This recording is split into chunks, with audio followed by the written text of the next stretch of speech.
Hello मित्रों, नमस्ते. Today once again I am before you with a new subtopic that is sugarcane, अर्थात ईख, जो एग्रीकल्चर चैप्टर के अंदर आता है और ये क्लास 10 और सभी प्रतियोगी परीक्षा का तैयारी करने वाले बच्चों के लिए लाभदायक यह सब टॉपिक है.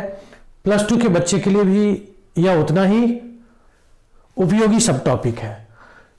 इस सब टॉपिक में हमें बात करना है शुगर केन और उसके उत्पाद के बारे में.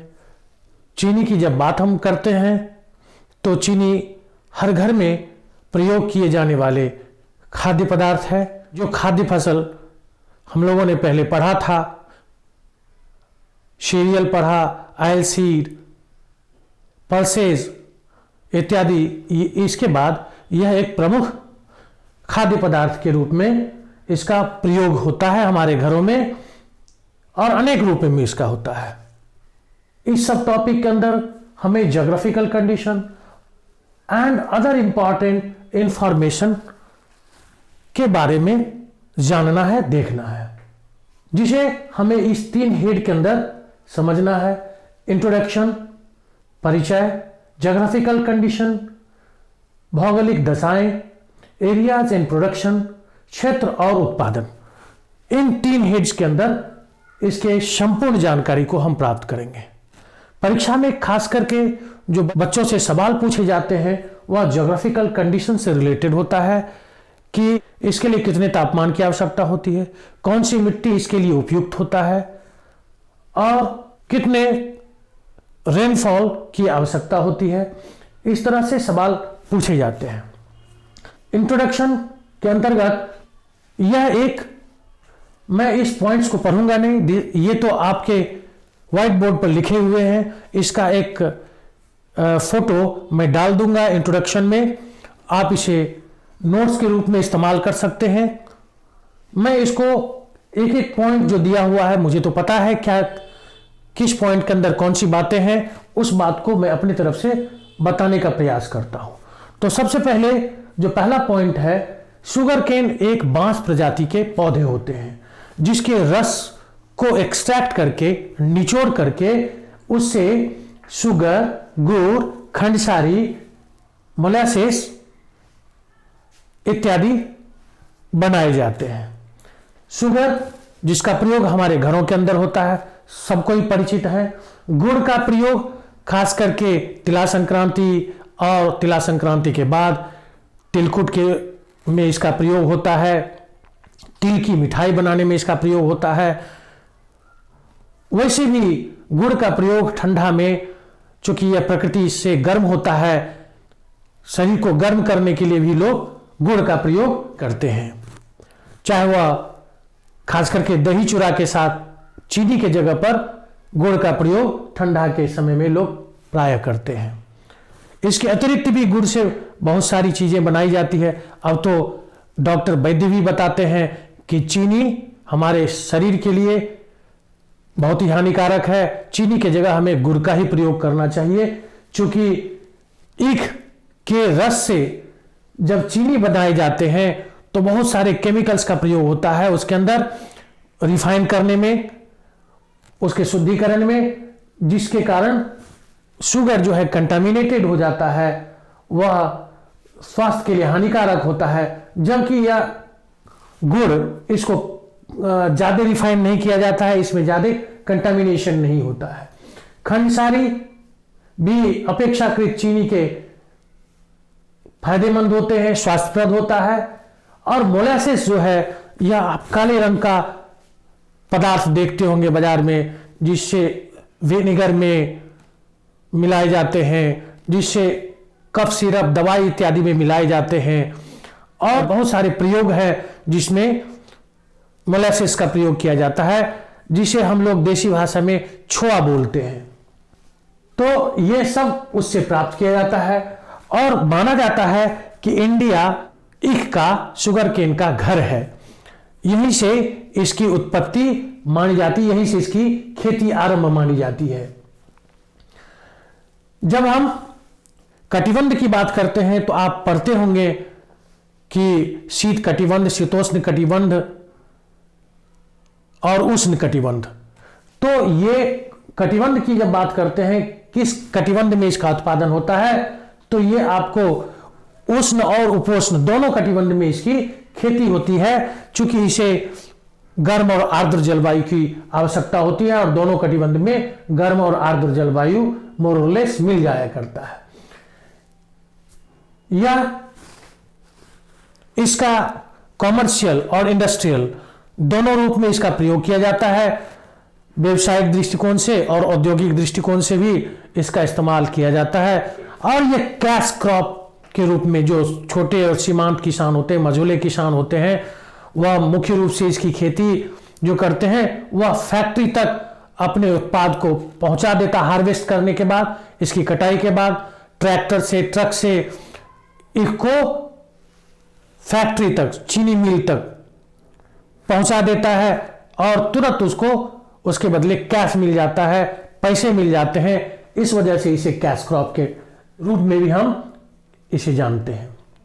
जब हम ज्योग्राफिकल कंडीशन पर चलते हैं तो इसमें ये इन सारे बिंदुओं पर बात करते हैं। सबसे पहले टेम्परेचर, इसके लिए सबसे आदर्श टेम्परेचर 21 डिग्री सेंटीग्रेड से लेकर 27 डिग्री सेंटीग्रेड मानी जाती है।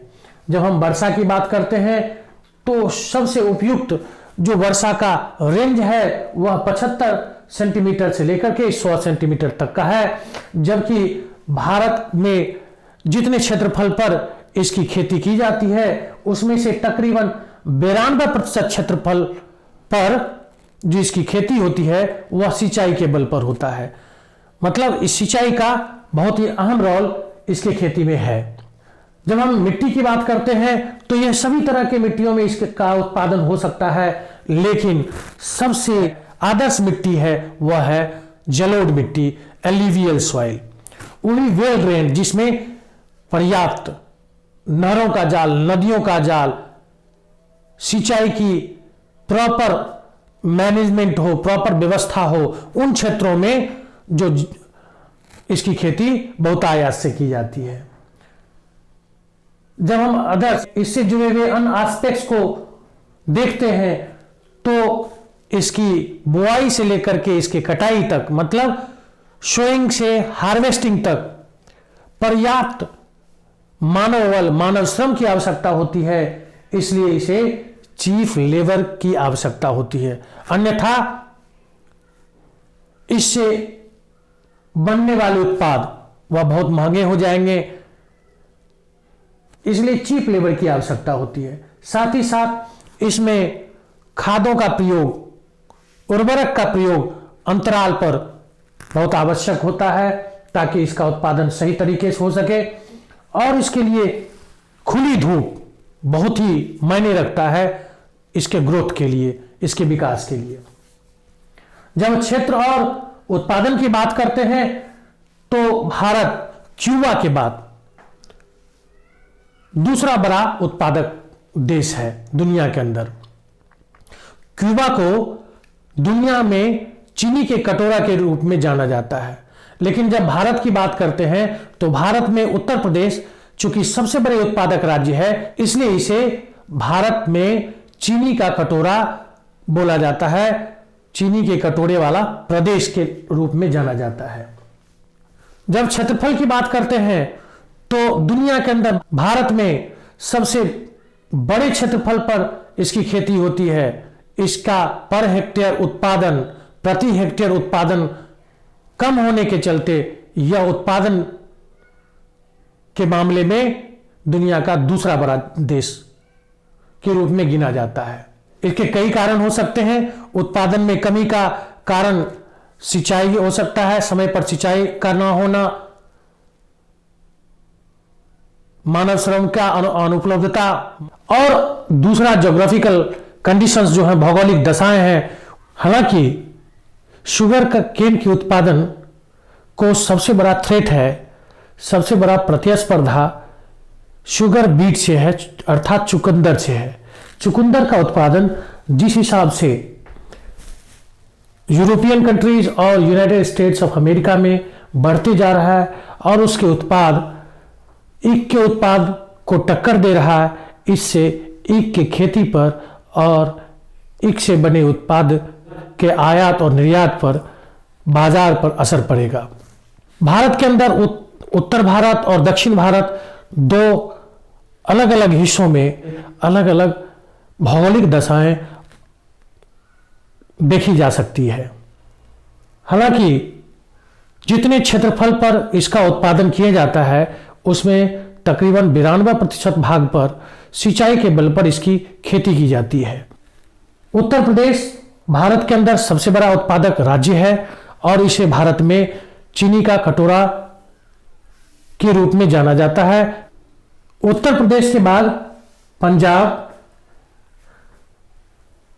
दक्षिण भारत की जब हम बात करते हैं तो यहाँ जो क्लाइमेटिक कंडीशन है, चूंकि यह ट्रॉपिकल रीजन में पड़ता है और तीन ओर से यह समुद्र से घिरा हुआ है, इस वजह से यहाँ का जलवायु आर्द्र है और तापमान उच्च मिलने के कारण यहाँ इसकी खेती के लिए आदर्श स्थिति उत्पन्न होती है। और जिस वजह से ओडिशा, आंध्र प्रदेश, तमिलनाडु और महाराष्ट्र, खास करके इसके डेल्टाई क्षेत्र, महानदी गोदावरी, कृष्णा, कावेरी इत्यादि जो नदियां एक डेल्टा बनाती है, इसमें एल्यूवियल सॉइल मिलता है जो इसके उत्पादन के लिए आदर्श स्थिति उत्पन्न करती है और इसकी खेती बहुतायात से होती है। जब हम उत्पादन की बात करते हैं तो सन 1985-86 में 29 लाख हेक्टेयर पर इसकी खेती होती थी, जो बढ़कर 1999-2000 में 42 लाख हेक्टेयर हो गया और इसी के साथ इसका उत्पादन 1820 लाख टन से बढ़कर 2990 टन हो गया और इसका प्रति हेक्टेयर उत्पादन में भी वृद्धि दर्ज की, जो 60 टन पर हेक्टेयर से बढ़कर 71 टन पर हेक्टेयर हो गया। और ये जो वृद्धि दर्ज की गई यह सिर्फ और सिर्फ कैपिटल यूटिलाइजेशन के बल। तो कैपिटल यूटिलाइजेशन के बल पर प्रति हेक्टेयर उत्पादन में वृद्धि हुई। तो आज के वीडियो में इतना ही। एक अपील, एक आग्रह, यदि आपने अभी तक मेरे चैनल को सब्सक्राइब नहीं किया है तो प्लीज़ सब्सक्राइब कर दें, ताकि मैं आपके बच्चों के लिए, आपके लिए इसी तरह का शैक्षणिक और लाभदायक वीडियो अपलोड करता रहूं। धन्यवाद। जय हिंद।